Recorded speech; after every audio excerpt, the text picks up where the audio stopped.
शील प्रभुपाद की जय, गुरु गौरांग की जय।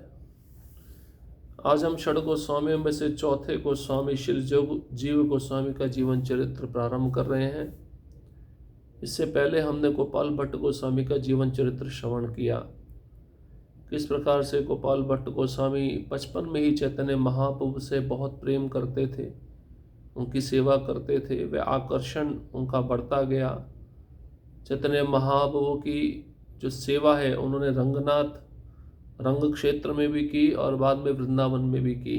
पूरा जीवन भर चैतन्य महाप्रभु के भावों में निमग्न रहते थे और किस प्रकार से भगवान प्रसन्न होकर उनके भावों के अनुसार प्रकट हुए और उन्होंने अपना पूरा जीवन राधा रमण की सेवा में बिताया। जीव गोस्वामी जो रूप गोस्वामी के शिष्य हैं, रूप गोस्वामी के छोटे भ्राता वल्लभ उनके पुत्र हैं, उनका जीवन चरित्र हम प्रारंभ कर रहे हैं। श्रील प्रभुपाद भगवान श्री चैतन्य महाप्रभु का शिक्षा अमृत में जीव गोस्वामी का गुणगान करते हैं। श्री चैतन्य महाप्रभु को समझने के लिए हमें उनके उत्तराधिकारी 6 गोस्वामियों को जानना होगा तथा विशेषकर श्रीजीव गोस्वामी द्वारा निर्दिष्ट पथ का अनुसरण करना होगा। श्रीजीव गोस्वामी कौड़ीय संप्रदाय के सर्वाधिक अधिकृत मान्यता प्राप्त आचार्य हैं। तो प्रभुपाद जी वे अपने तात्पर्य में लिखते हैं कि चैतन्य महाप्रभु को समझने के लिए जो उनके 6 प्रमुख शिष्य हैं, जो उनके उत्तराधिकारी हैं, उनको हमें जानना होगा और विशेष रूप से श्री जीव गोस्वामी द्वारा निर्दिष्ट पथ का अनुसरण करना होगा। तभी हम चैतन्य महाप्रभु को समझ पाएंगे। और जीव गोस्वामी कौड़ीय संप्रदाय के सर्वाधिक अधिकृत आचार्य हैं, मान्यता प्राप्त आचार्य हैं। सबसे युवा होने के कारण श्री जीव गोस्वामी ने अपने से ज्येष्ठ गोस्वामियों की मौलिक कृतियों, हस्तलिपियों, अर्चा विग्रहों, संपत्तियों तथा मंदिरों को उत्तराधिकार में प्राप्त किया। उन्होंने व्यक्तिगत रूप से मदन मोहन जी, गोविंद जी, गोपीनाथ जी तथा दामोदर जी के मंदिरों को संचालित किया। एक प्राचीन अभिलेख में वर्णन आता है कि बिना जीव गोस्वामी की आज्ञा के मंदिर के पुजारी अपनी पूजा आरंभ नहीं कर सकते थे। श्री जीव गोस्वामी आदि यत महाशय भक्ति शास्त्र प्रकाशी भुवन कैला जय। भक्ति रत्नाकर पहला अध्याय श्लोक क्रमांक 529। श्री जीव गोस्वामी तथा उनके संगियों ने भक्ति शास्त्रों का प्रकाशन करने का महत्वपूर्ण कार्य किया। श्री जीव गोस्वामी का नाम सुनकर वैष्णव आनंद से नाच उठते हैं। यह श्री जीव गोस्वामी की असीम दया का ही परिणाम है कि आज श्री चैतन्य महाप्रभु का श्री कृष्ण प्रेम स्वरूप श्री रूपानुग भक्ति धर्म का उपदेश सभी प्राणियों के कल्याण के लिए संसार में प्रवाहित हो रहा है। देखिए यहाँ पे बताया गया जीव गोस्वामी सबसे युवा थे, सबसे यंग थे। युवा होने के कारण जीव गोस्वामी अपने से बड़े गोस्वामियों की जो हस्तलिपियां हैं, उनके अर्चा विग्रह हैं, उनकी संपत्तियां हैं, मंदिरों का उत्तराधिकार उन्होंने प्राप्त किया था। सबसे छोटे थे, आयु में भी सबसे छोटे थे, युवक थे, इसलिए इनको ये सब भार सौंपा गया, ये सब जिम्मेदारी सौंपी गई। और स्वयं व्यक्तिगत रूप से उन्होंने मदन मोहन मंदिर, गोविंद जी का मंदिर, गोपीनाथ जी का मंदिर तथा दामोदर जी के मंदिर को संचालित किया। एक प्रकार से कह सकते हैं कि इन सब मंदिरों के अध्यक्ष जीव गोस्वामी थे। इन्हीं के निर्देशन में सारे मंदिर संचालित होते थे। और एक प्राचीन अभिलेख में लिखा गया है कि जीव गोस्वामी की आज्ञा के बिना कोई भी मंदिर का पुजारी अपनी पूजा शुरू नहीं कर सकता था। उनकी आज्ञा होगी तभी पूजा होगी, अन्यथा पूजा नहीं हो सकती। जीव गोस्वामी और उनके संगियों ने भक्ति शास्त्रों का प्रकाशन किया। ये सबसे महत्वपूर्ण कार्य था। जीव गोस्वामी की असीम दया का परिणाम यह है कि आज श्री चैतन्य महाप्रभु का श्री कृष्ण प्रेम स्वरूप श्री रूपानुग भक्ति धर्म का उपदेश हम सभी प्राणियों को प्राप्त हो रहा है। ये सभी प्राणियों के कल्याण के लिए पूरे संसार में प्रवाहित हो रहा है। जीव गोस्वामी का दिया हुआ उपदेश जो स्वयं चैतन्य महाप्रभु का उपदेश है। तो जीव गोस्वामी का आविर्भाव कैसे हुआ, कैसे वह प्रकट हुए? श्री जीव गोस्वामी गौड़ीय वैष्णव साहित्य जगत के सम्राट हैं। वे आजीवन ब्रह्मचारी थे। उन्होंने असाधारण विद्वत्तापूर्ण प्रतिभा, उत्कृष्ट बुद्धि, न्याय शास्त्र में कौशल, ज्ञान, वैराग्य और भक्ति का प्रदर्शन किया है। श्री जीव गोस्वामी बाकला चंद्रद्वीप अब बारिसल में प्रकट हुए थे। ऐसा कहा जाता है कि श्री सनातन, श्री रूप, श्री वल्लभ के वृंदावन जाने के बाद उन्होंने राजधानी के निकट सकुरमा नामक छोटे से गांव में मातुल ग्रह में अध्ययन किया। जीव गोस्वामी के पिता का नाम श्री वल्लभ था, लेकिन महाप्रभु ने उनको नाम दिया था अनुपम। इनकी माता के संबंध में किसी भी ग्रंथ में उल्लेख नहीं मिलता। तो जीव गोस्वामी को गौड़ीय वैष्णव संप्रदाय के साहित्य का सम्राट कहा जाता है। साहित्य जगत में जितने भी ग्रंथ लिखे गए हैं उनमें से सबसे ज़्यादा ग्रंथ जीव गोस्वामी लिखे हैं और इनको सम्राट कहा जाता है साहित्य जगत का। आजीवन ब्रह्मचारी थे, कभी उन्होंने विवाह नहीं किया। असाधारण विद्वत्ता, प्रतिभा, उत्कृष्ट बुद्धि, न्याय शास्त्र को अच्छे से जानते थे, सभी शास्त्रों का संपूर्ण ज्ञान रखते थे, परम वैरागी थे और शुद्ध भक्त थे। इनका बाकला चंद्रद्वीप बारिसल कहा जाता है अभी के ज़माने में, वहाँ पर जन्म हुआ था, प्रकट हुए थे। श्री सनातन गोस्वामी, श्री रूप गोस्वामी और श्री वल्लभ के वृंदावन जाने के बाद राजधानी के निकट सकुरमा नामक एक छोटे से गांव में मातुल ग्रह में इन्होंने अध्ययन किया। तीनों भाई जब वृंदावन गए, वृंदावन जाने के बाद इनका जन्म मातुल ग्रह में हुआ और वहाँ पर रहकर इन्होंने अध्ययन किया, शास्त्रों का गहन विचार किया। इनके पिता का नाम तो आप जानते हैं, रूप गोस्वामी के छोटे भाई वल्लभ, जिनको चैतन्य महाप्रभु ने नाम दिया था अनुपम। और इनकी माता के संबंध में किसी भी ग्रंथ में उल्लेख नहीं मिलता है। जब श्रीमन महाप्रभु राम के लिए गए तब श्री जीव ने उनसे मुलाकात की। तब महाप्रभु ने श्री जीव को गौड़ीय आचार्य पद पर अभिषिक्त होने का आशीर्वाद दिया। श्री गौड़ीय वैष्णव कथानुसार श्री जीव गोस्वामी जी 1433 से 1518 शकाब्द तक 85 वर्ष इस जगत में प्रकट रहे। लेकिन कोई कोई इनका प्रकट काल 1455 से 1540 शकाब्द तक बताते हैं। एक निर्णय यह है, जीव गोस्वामी का आविर्भाव शकाब्द 1455 शकाब्द 1533 ईस्वी में भाद्र माह के शुक्ल पक्ष के 12वें दिन हुआ। वे 1540 ईस्वी पौषी शुक्ल तृतीया में 85 वर्ष की आयु में अप्रकट हो गए। श्रील भक्ति विनोद ठाकुर श्री गौड़ीय आचार्य सम्राट श्री जीव गोस्वामी के प्राकट्य काल के बारे में सज्जन तोषणी में इस प्रकार वर्णन करते हैं। प्राकट्य 1534 ईस्वी, जैसे अभी 2024 चल रहा तो 1534 लगभग मान लीजिए 500 साल पहले इनका प्राकट्य हुआ था। आयु 85 वर्ष तक 85 ईयर्स तक पृथ्वी पर रहे थे। वृंदावन वास इन्होंने 65 वर्ष तक किया। ग्रह स्थिति घर में 20 साल रहे बस। वृंदावन में 65 ईयर्स रहे, घर में 20 साल रहे। और अप्रकट काल 1618 ईस्वी। नित्य परिकर परिचय क्या है इनका?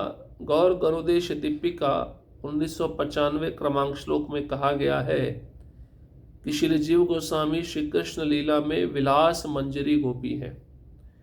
इसी ग्रंथ के 203वें श्लोक में लिखा है, सुशीला पंडिता श्रीमान जीवा श्री वल्लभ आत्मजः।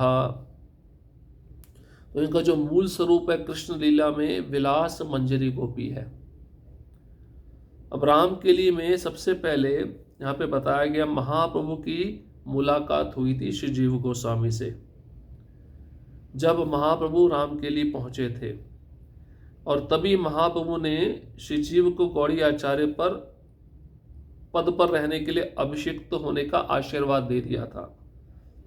उस समय बने नहीं थे, आशीर्वाद दिया था, तुम आगे जाकर भविष्य में गौड़ीय वैष्णव आचार्यों का मुख्य पद संभालोगे।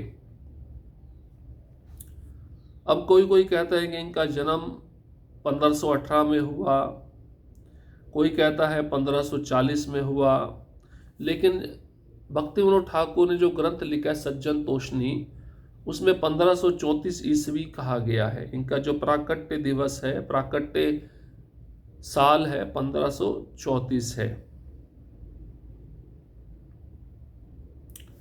और 1618 ईस्वी में इन्होंने अपना देह त्याग किया। तो रामकेली में श्री जीव, जिस समय श्रीमन महाप्रभु श्री रूप सनातन को मिलने के लिए रामकेली गए, उस समय बालक श्री जीव ने गुप्त रूप से श्रीमन महाप्रभु के चरणों का दर्शन किया। उन दिनों श्री जीव गोस्वामी बचपन में श्री रूप सनातन के निकट श्री रामकेली ग्राम में रहते थे। श्री नवदीप धाम महात्म्य में श्री जीव गोस्वामी श्री नित्यानंद प्रभु से कहते हैं, जबे रामकेली ग्रामे श्री गौरंग राय, आमार पितृव्य द्वय लहिले न पाए, सही काले शिशु आमी सजल नयने, हेरिलाम गौर रूप सदा जागे मने। श्री नवदीप धाम महात्म्य से ये दो ग्रंथ हैं, चौथा अध्याय 38 और 39 क्रमांक श्लोक। इसका अर्थ है, जब गौरांग महाप्रभु राम के लिए आए थे और मेरे दोनों चाचाओं को अपने चरण कमलों में स्वीकार किया था, तब मैं शिशु था, और उस समय अश्रुओं से भरे हुए मेरे दोनों नेत्रों ने गौरांग महाप्रभु के जिस रूप का दर्शन किया था, वह सदैव मेरे हृदय में स्थित रहता है। तो कितना सुंदर दृश्य होगा जीव गोस्वामी के लिए। छोटे से बच्चे हैं, उन्होंने अपनी आंखों से देखा चैतन्य महाप्रभु मेरे दोनों चाचाओं पे कृपा कर रहे हैं, और ये देखकर उनका आंखें आंसुओं से भर गई। वो रूप जो उन्होंने देखा था वो हृदय में स्थित हो गया। तो जिस समय चैतन्य महाप्रभु रूप गोस्वामी सनातन गोस्वामी को मिलने के लिए राम के लिए आए, उस समय जीव गोस्वामी शिशु थे, बालक थे। गुप्त रूप से उन्होंने चैतन्य महाप्रभु के चरणों का दर्शन किया, और उन दिनों श्री जीव गोस्वामी बचपन में रूप सनातन के निकट रामकेली ग्राम में रहते थे। मैंने श्री चैतन्य महाप्रभु के श्री चरण कमलों में गिरकर प्रणाम किया था, और उनके श्री अंग को स्पर्श करके मुझे बहुत प्रसन्नता हुई थी। उस समय श्री चैतन्य महाप्रभु ने मुझसे कहा था कि हे जीव, तुम अभी शास्त्रों का अध्ययन करो, अपना अध्ययन समाप्त करने के पश्चात श्री नवदीप धाम चले जाना। वहां श्री नित्यानंद प्रभु के श्री चरण कमलों में तुम्हें सब कुछ प्राप्त हो जाएगा। अतः मैंने महाप्रभु की उसी आज्ञा को शिरोधार्य किया। नवदीप धाम महात्म्य में जीव गोस्वामी स्वयं लिख रहे हैं, बता रहे हैं, चैतन्य महाप्रभु का जो दर्शन मैं किया था बालक के रूप में, इतना सुंदर दर्शन था कि उनके चरण कमलों में गिरकर मैं प्रणाम किया।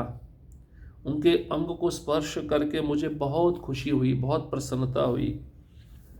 और उस समय चैतन्य महाप्रभु ने मुझसे कहा कि हे जीव, तुम सभी शास्त्रों का अध्ययन करो, अभी तुम्हारा वृंदावन जाने का समय नहीं है। अपना अध्ययन जब समाप्त कर लोगे, उसके पश्चात तुम नवदीप जाना, और नित्यानंद प्रभु के श्री चरण कमलों में तुम्हें सब कुछ प्राप्त हो जाएगा।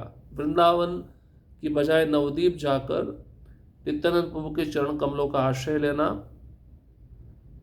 और मैंने महाप्रभु की उसी आज्ञा को पालन किया। इसका उल्लेख श्री भक्ति रत्नाकर में भी मिलता है। श्री जीवादि संगोपने प्रभु रे देखिला, अति प्राचीनेर मुखे ए सब सुनीला। भक्ति रत्नाकर, बाल्यकाल में श्री जीव गोस्वामी ने श्री चैतन्य महाप्रभु का दर्शन किया, ऐसा वृद्ध लोगों के मुख से सुना है। एक दिन श्री जीव गोस्वामी ने अपनी माँ से अपने दो चाचा श्री रूप गोस्वामी और सनातन गोस्वामी के विषय में पूछा। उनकी माँ ने उन्हें बताया, प्रिय पुत्र, वे सब कुछ त्याग कर वृंदावन में रहते हुए भगवान कृष्ण की भक्ति करते हैं। उन्होंने श्रीमद् भागवतम के साथ साथ कई अन्य भक्ति ग्रंथों पर टीका लिखी है। वे सदैव कृष्ण के पवित्र नाम का जप करते हैं और सभी को भगवान कृष्ण की भक्ति में सेवा के विषय में सिखाते हैं। वास्तव में जो कोई भी उनका दर्शन करता है वह भगवान कृष्ण का भक्त बन जाता है। वह कौपीन और चादर पहनते हैं तथा मधुकरी करके अपना पेट भरते हैं। इस प्रकार वे अत्यंत प्रसन्नता से श्री कृष्ण चैतन्य के पवित्र नाम का जप करते हुए ब्रज में भ्रमण करते हैं। यह सुनने के बाद श्री जीव ने घर छोड़कर वृंदावन जाने का निर्णय किया। उन्होंने अपनी माता को शांत किया और अनेक प्रकार से उनकी स्तुति करके अपनी यात्रा पर चल पड़े। तो जीव गोस्वामी प्रबल वैरागी थे। बचपन से ही उनके मन में वैराग्य था। और ये वैराग्य कहाँ से आया था? अपने दोनों चाचाओं को देखकर, रूप गोस्वामी, सनातन गोस्वामी। बचपन में बच्चा जो भी देखता है घर के लोगों को करते हुए, तो वही भाव उसके मन में उमड़ता है। अब जीव गोस्वामी बहुत छोटे थे। उन्होंने बचपन में ही चैतन्य महाप्रभु का दर्शन किया था, स्पर्श किया था, और चैतन्य महाप्रभु ने जो इनको आज्ञा दी थी उस आज्ञा को भी इन्होंने पालन किया था। अब इस संसार में रहने की तो इच्छा नहीं थी उनकी। संसार से उनका जो मन था भोगों से बहुत दूर था। अब एक दिन क्या होता है, जीव गोस्वामी अपनी माँ से अपने दोनों चाचा रूप गोस्वामी, सनातन गोस्वामी के बारे में पूछते हैं। तो उनकी माँ बहुत अच्छा उत्तर देती है। वह कहती है कि तुम्हारे दोनों चाचा सब कुछ छोड़कर वृंदावन में रहते हैं, भगवान कृष्ण की भक्ति करते हैं, सेवा करते हैं। तुम्हारे दोनों चाचाओं ने श्रीमद् भागवतम के साथ साथ कई अन्य भक्ति ग्रंथों पर टीका भी लिखी है। तुम्हारे दोनों चाचा सदैव कृष्ण के पवित्र नाम का जप करते हैं, सभी को भगवान कृष्ण की भक्ति में सेवा के विषय में सिखाते हैं, स्वयं तो भक्ति करते भी हैं और दूसरों को भक्ति सिखाते भी हैं। और वास्तव में तुम्हारे दोनों चाचाओं का जो कोई भी व्यक्ति दर्शन करता है वह भगवान कृष्ण का भक्त बन जाता है। क्या पहनते हैं? कौपीन पहनते हैं, चादर ओढ़ते हैं। क्या खाते हैं? मधुकरी मांगकर अपना पेट भरते हैं। इस प्रकार वे अत्यंत प्रसन्न रहते हैं, श्री कृष्ण चैतन्य के पवित्र नाम का जप करते हैं और ब्रज में भ्रमण करते हैं। संक्षिप्त में, थोड़े में, जीव गोस्वामी की माँ ने जीव गोस्वामी को उनके दोनों चाचाओं के विषय में बता दिया। पहले से ही घर में भक्ति का वातावरण था और जीव गोस्वामी भी देखते थे कि मेरे दोनों चाचा चैतन्य महाप्रभु को कितना मानते हैं, चैतन्य महाप्रभु से कितना प्रेम करते हैं। अब ये सब जब जीव गोस्वामी ने सुना, उन्होंने भी अपने मन में निर्णय कर लिया, मैं भी सब कुछ छोड़कर वृंदावन जाऊंगा। अब ये बात जब उनकी माता को पता चली, इकलौता पुत्र है, अब मुझे छोड़कर वृंदावन जा रहा है, तो माता को सहन नहीं हो पाया। माता रोने लगी। तो जीव गोस्वामी ने माता को शांत किया, अनेक प्रकार से अपने माता की स्तुति की, शांत करके अपनी माता को वह वृंदावन की यात्रा पर चल पड़े। अब उनको कोई फिक्र नहीं है कि मेरे जाने के बाद मेरी माँ का क्या होगा। पिता तो पहले ही चल बसे थे। अब दोनों चाचा थे, उनको देखकर वह भक्ति में आए थे और उनके जैसा बनना चाहते थे। और उस समय भक्ति की राह भी इतनी आसान नहीं होती थी। अनेक भक्त जब वृंदावन में रहते थे तो उनको बहुत सारी सुविधाएं प्राप्त नहीं हो पाती थी, जो अभी प्राप्त होती हैं। लेकिन जीव गोस्वामी अपने मन में दृढ़ भाव लेकर वृंदावन की ओर चल पड़े। अभी उनका प्रबल वैराग्य है। बचपन से ही उन्होंने वैराग्य देखा था और उसको अपने जीवन में उतारा भी था। अब वे वृंदावन की तरफ जा रहे हैं अपने दोनों चाचाओं का आश्रय लेने के लिए।